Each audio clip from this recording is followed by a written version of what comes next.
Welcome to the channel VFT's World Watch series, Why Justin Trudeau Stepped Down. The real reasons behind his resignation.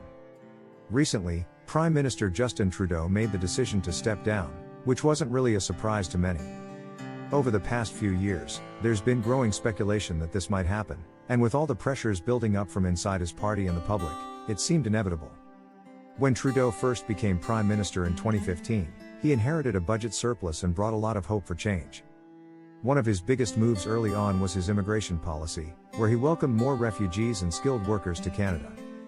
This move earned him international praise and set the tone for his progressive leadership. But, as time went on, things began to shift. Trudeau's government had a surplus when he took office, but by 2023, the federal deficit had reached 61.9 billion Canadian dollars, much higher than anyone expected. A lot of the increased spending came from social programs, infrastructure projects, and pandemic-related expenses.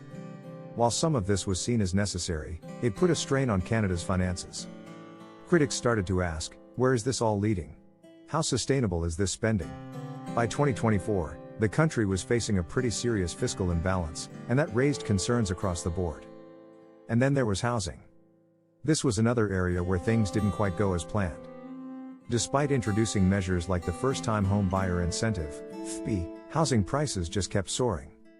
Between 2000 and 2021, prices went up by over 355%, which was way faster than wages.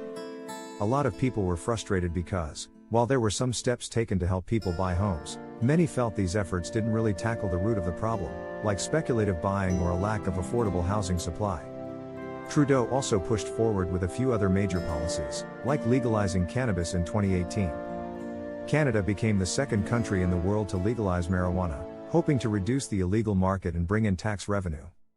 It worked in some ways, but it also led to an increase in cannabis use, especially among younger people, which raised concerns about public health.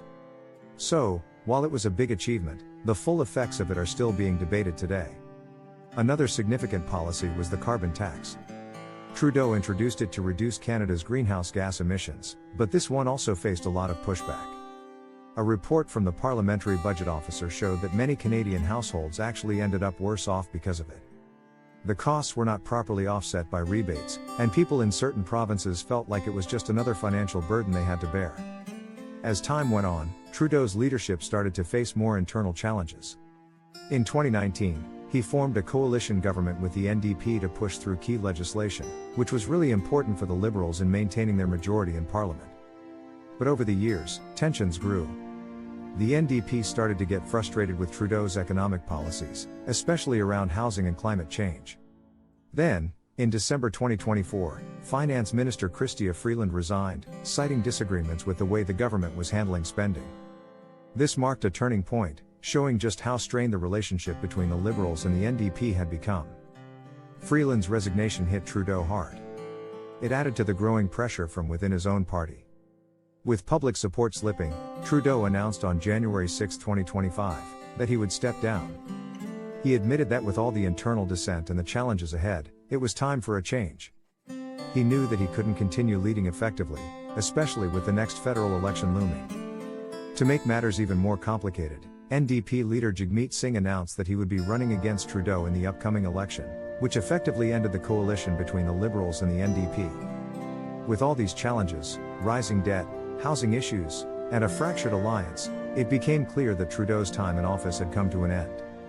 So, in the end, it wasn't just one thing that led to his resignation. It was a combination of factors: the rising debt, policies that didn't work as well as hoped, issues with housing affordability, and a weakening partnership with the NDP. Trudeau's time in office will definitely be remembered for his ambitious policies, but also for the difficulties that came with them. Now, as the Liberal Party looks ahead, his successor will have a tough job navigating the legacy he leaves behind.